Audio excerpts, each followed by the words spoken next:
प्यारे विद्यार्थियों, हम पढ़ रहे हैं बिजनेस स्टडी चैप्टर नंबर 3, व्यावसायिक जोखिम, प्रकृति एवं कारण। ये सारी चीज़ें हमने पढ़ ली थी। कारण इसके रह गए थे कि व्यावसायिक जोखिम के कारण और व्यावसायिक जोखिम कैसे उत्पन्न होता है।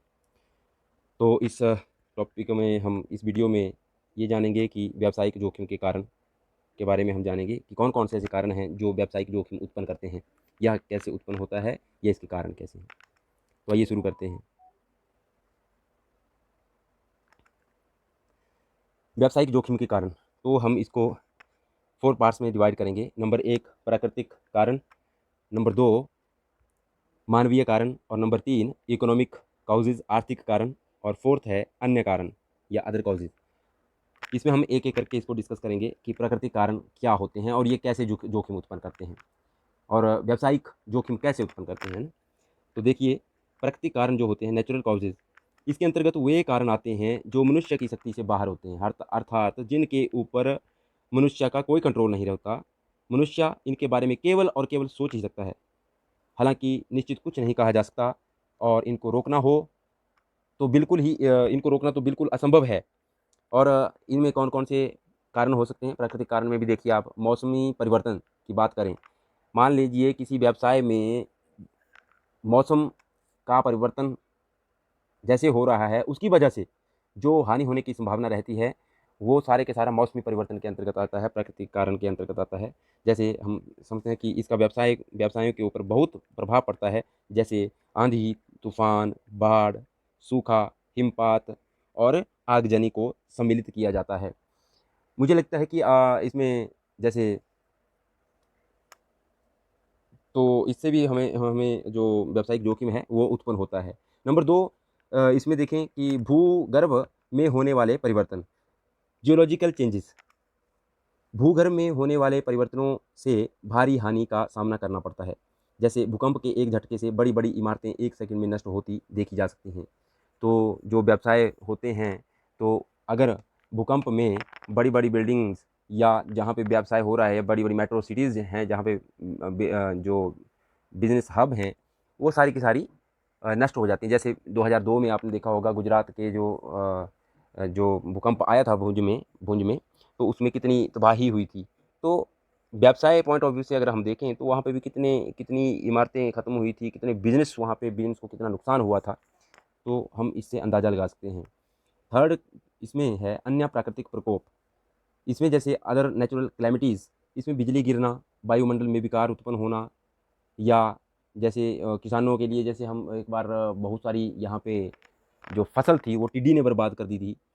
तो जैसे आजकल एक नई बीमारी यहाँ पे चली हुई है, जो कोरोना का प्रकोप देखने को आ रहा है, उससे भी आप समझ सकते हैं कि कितना व्यवसाय को हानि हो रही है, हानि होने की संभावना है। क्योंकि काफ़ी समय से यहाँ पर लॉकडाउन चला हुआ है, व्यवसाय में हानि हो रही है, क्योंकि व्यवसाय ठप है ना। तो सभी लॉकडाउन है, तो व्यवसाय कहाँ चलेंगे। तो ये भी एक अन्य प्राकृतिक प्रकोप में, व्यावसायिक जोखिम के कारण में, प्राकृतिक कारण के अंतर्गत आते हैं। सेकंड है मानवीय कारण।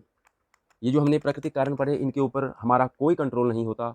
इसको हम सिर्फ और सिर्फ प्रिकॉशन ही कर सकते हैं, लेकिन कंट्रोल नहीं कर सकते। दूसरा कॉजेज है मानवीय कारण। जैसे मानवीय कारण की हम बात करें, व्यावसायिक जोखिम को पैदा करने में मानव का महत्वपूर्ण हाथ होता है। इनमें उन सभी कारणों की गणना की जाती है जो मानव की असावधानी या बेईमानी, उतावलापन या मंदबुद्धि के कारण होते हैं। इस प्रकार से मानव द्वारा उत्पन्न जोखिमों को रोकना पूरे समाज व देश के लिए लाभकारी होता है। सावधानी, ईमानदारी, संयम व पूरा दिमाग लगाकर कार्य करने से इस जोखिम को रोका जा सकता है। मानवीय कारणों को हम निम्नलिखित 4 कैटेगरीज में बांट सकते हैं। ए है कर्मचारियों की बेईमानी। अब जब व्यवसाय के पास काम करने वाले व्यक्ति ही वस्तुओं की चोरी करने लगें, या रुपया चुराने लगें, या सामान चुराने लगें, तब व्यावसायिक जोखिम उत्पन्न हो जाता है। तो इसको हम सावधानी से रोक सकते हैं। ठीक है, ये मानव के द्वारा ही जो जोखिम उत्पन्न किया जा रहा है, उसको हम सावधानी से, ईमानदारी से रोक सकते हैं।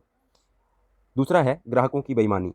जब ग्राहक माल की चोरी करते हैं, भुगतान करने में असमर्थ हो जाते हैं, या जानबूझकर भुगतान करने से इनकार कर देते हैं, तब भी जोखिम उत्पन्न होता है।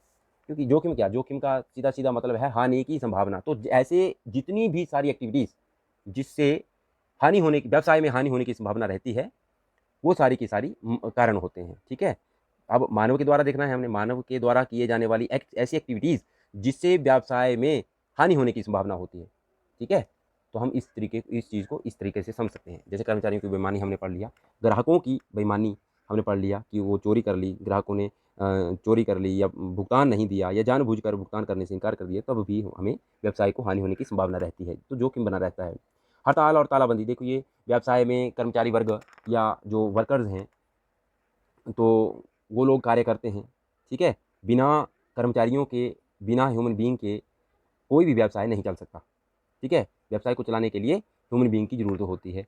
अच्छा, अब वही अगर ह्यूमन बीइंग, जैसे हम एक एग्जांपल लेते हैं कि कई बार प्रबंधकों के द्वारा निर्णय लिया जाता है, प्रबंधक कौन, मैनेजर्स, और जो उनके वर्कर्स होते हैं वो असंतोष पैदा हो जाता है उन डिसीजन से।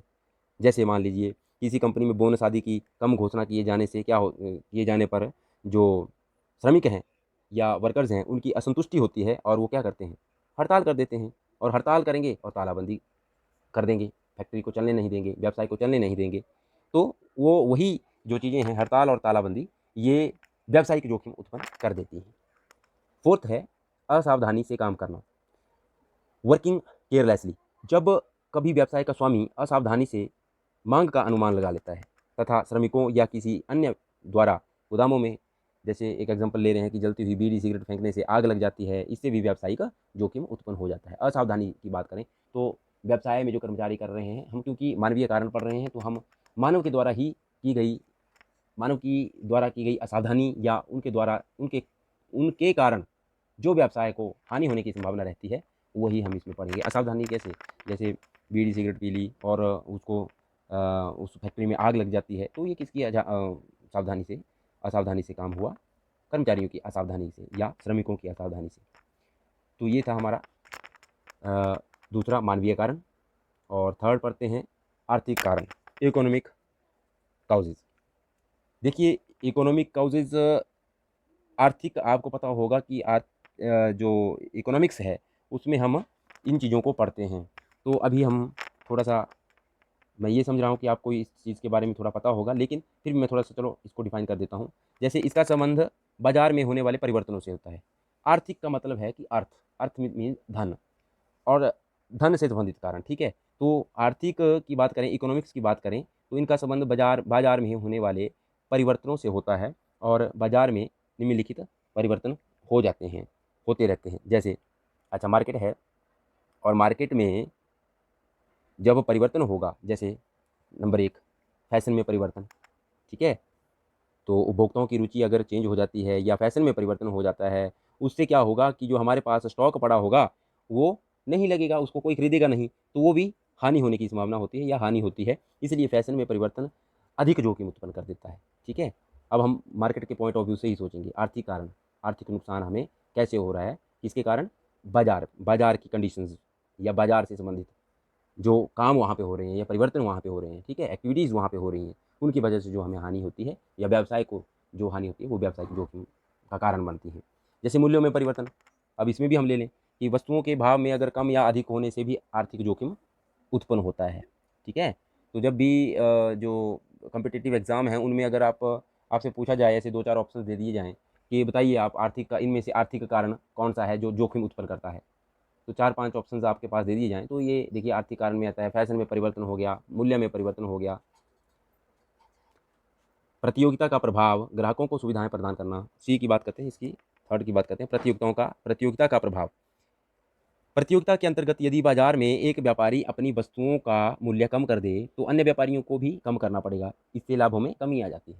ठीक है, हम अगर जोखिम को समझें तो जोखिम में सीधा-सीधा मतलब हमने समझा था कि हानि होने की संभावना को ही हम जोखिम कहते हैं। तो इसका मतलब अगर लाभों, दूसरी तरफ से देखें कि कोई कंपनी या फैक्ट्री या ऑर्गेनाइजेशन या कोई व्यवसाय अगर लाभ कमा रहा है और एकदम से उसके लाभों में जो परिवर्तन आ जाता है, कमी में अगर कम उसके लाभ हो जाते हैं due to any reasons, okay, तो जैसे एनी रीजन मतलब मैंने एक एग्जांपल हम यहाँ ले रहे हैं कि प्रतियोगिता का प्रभाव, कि मान लीजिए कोई कंपटीटर वहाँ व्यवसाय में, हमारा कंपटीटर आता है और उसकी वजह से जो हमें लाभों में नुकसान हो रहा है या कम लाभ हो रहे हैं, वो भी आर्थिक कारण ही बनते हैं, जोखिम, जो व्यावसायिक जोखिम है उसका।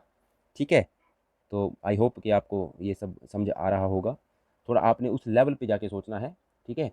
अपने आप को एक बिजनेसमैन मान के चलना है, तो आप इन चीज़ों को अच्छे तरीके से समझ पाओगे। फोर्थ है ग्राहकों को सुविधाएं प्रदान करना। अब देखिए कि providing facilities to the customers. जब बाजार में कोई व्यापारी ग्राहकों को कोई सुविधा प्रदान करता है तो क्या होता है कि दूसरे जो व्यापारी हैं उनको भी वैसी सुविधाएं प्रदान करनी पड़ेंगी। और जब दूसरे व्यापारियों को भी ये चीज़ें करनी पड़ती हैं तो उनके लिए वो व्यावसायिक जोखिम के तौर पर होता है। क्यों? क्योंकि हो सकता है जो व्यापारी या जो व्यवसायी ऐसी विशेष सुविधाएं प्रदान कर रहा है अपने ग्राहकों को, हो सकता है वो उसके पास सफिशिएंट फंड्स हों। और ऐसा भी हो सकता है कि जो दूसरे वाला व्यवसायी है उसके पास इतने सफिशिएंट फंड्स ना हो कि वो कर्मचारी जो ग्राहकों को इतनी फैसिलिटीज़ या विशेष सुविधाएं प्रदान कर सके। तो उसका ज़्यादा से ज़्यादा खामियाजा या उसकी जो जोखिम है, आर्थिक जोखिम जो है वो किसको भुगतना पड़ेगा? जो छोटे वाला व्यापारी है जिसके पास फाइनेंशियल जो इतना स्ट्रांग नहीं है, उसको उसके लिए ये जोखिम उत्पन्न कर देता है, ठीक है? क्योंकि उसको भी तो ऐसा ही करना पड़ेगा। अगर वो ऐसा नहीं करता है तो उसकी बिक्री में भी कमी आ जाएगी, और बिक्री में कमी आएगी तो अब इसीलिए लाभ में भी कमी आएगी, और लाभ में कमी होने का मतलब क्या है? जोखिम, व्यावसायिक जोखिम, ठीक है? तो ये हमने 3 पॉइंट्स पढ़े। और फोर्थ में हम देखें कि अन्य कारण। अन्य कारण में हमने हालांकि प्राकृतिक कारण हमने पहले भी पढ़ लिया है, लेकिन एक बार थोड़ा सा इसको भी इसमें भी देख लेते हैं। अन्य कारणों में प्राकृतिक कारण में देखें कि इनमें वस्तुओं व मशीनों आदि के में प्राकृतिक दोष के कारण विकार उत्पन्न होने से होने वाली हानि से है। जैसे जैसे शीघ्र नाशवान वस्तुओं का सड़ जाना या मशीनों की घिसावट आदि। ये हमने वैसे भी पढ़ लिया था, नेचुरल जो काउजेज हैं उसके बारे में हमने पढ़ा था, लेकिन यहाँ पे भी थोड़ा देख लिया कि जो डेली नीड्स वाली जो हमारी चीज़ें होती हैं वो ख़राब हो जाती हैं। जैसे सब्जियों को ले लें, वो भी ख़राब हो जाती हैं, तो अन्य कारणों में भी आ जाता है। उससे भी हमें जोखिम बना रहता है। हालांकि जो सब्जी की शॉप है उसमें भी ये जोखिम बना रहता है कि अगर मान लीजिए वो एक दिन भी अगर वो जो सब्जी है या जो ऐसी मटेरियल है जो अगर नहीं बिका तो दूसरे दिन उसकी हानि होने की संभावना ज़्यादा बनी रहती है, क्योंकि वो नेक्स्ट डेज में ख़राब हो सकता है या हो जाता है।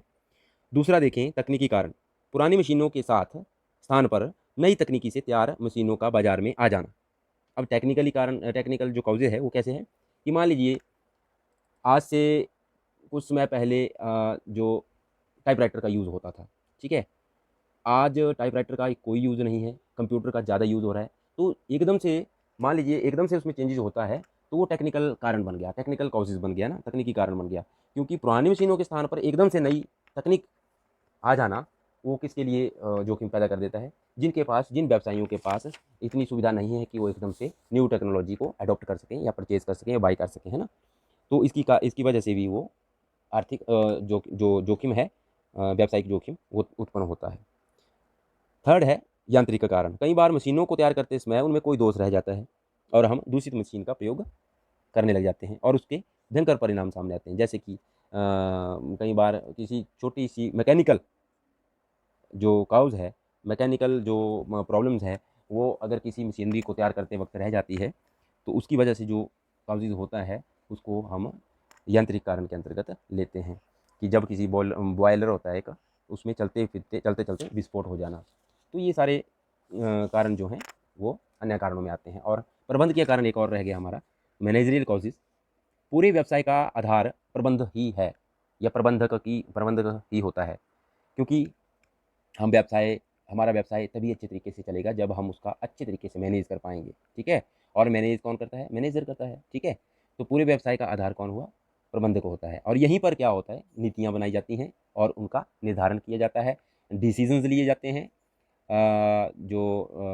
पॉलिसीज़ बनाई जाती हैं, डिसीज़न लिए जाते हैं। और यदि किसी समय अकुशलता के कारण ऐसे जो प्रबंधक हैं अनुकूल नीतियाँ नहीं बना पाता, तब भी व्यावसायिक जोखिम उत्पन्न होता है। मान लीजिए मैनेजर ने अच्छी पॉलिसी नहीं बनाई किसी कारणवश, ठीक है? या अकुशलता के कारण, तो उसकी वजह से जो नुकसान होगा या हानि होने की संभावना रहती है, वो प्रबंधकीय कारण के अंतर्गत आती है, ठीक है? तो प्यारे विद्यार्थियों, इसमें हमने ये चैप्टर हमारा जोखिम वाला खत्म है। अभी नेक्स्ट चैप्टर जो हमारा रहेगा वो व्यावसायिक संगठनों के प्रारूप, उसके बारे में हम पढ़ेंगे। और एकाकी स्वामित्व, सोल प्रोप्राइटरशिप के बारे में हमने पढ़ना है, चैप्टर नंबर 4। और इस चैप्टर में हमने इन 2 वीडियोज़ में हमने जो पढ़ा वो व्यावसायिक जोखिम क्या होता है, व्यावसायिक जोखिम की परिभाषाएँ, व्यावसायिक जोखिम की नेचर या कैरेक्टरिस्टिक्स, या व्यावसायिक जोखिम कैसे उत्पन्न होता है, इसके कारण कौन कौन से, या कैसे कैसे हमने ये सारी चीज़ें यहाँ पे पढ़ी। तो एक बार सुनना है आपने, इसको बार बार सुनना है, और जिससे आपको ये समझ आ सके, आसानी से समझ सके। नेक्स्ट वीडियो मैं जल्दी अपलोड करूँगा, तब तक आपने इसको रिपीट करना है। और आपके लिए होमवर्क है, यहाँ काउजेज़ होना था, केसेस नहीं है, काउजेज़ ऑफ बिजनेस रिस्क, तो ये आपने तैयार करना है। Thank you very much.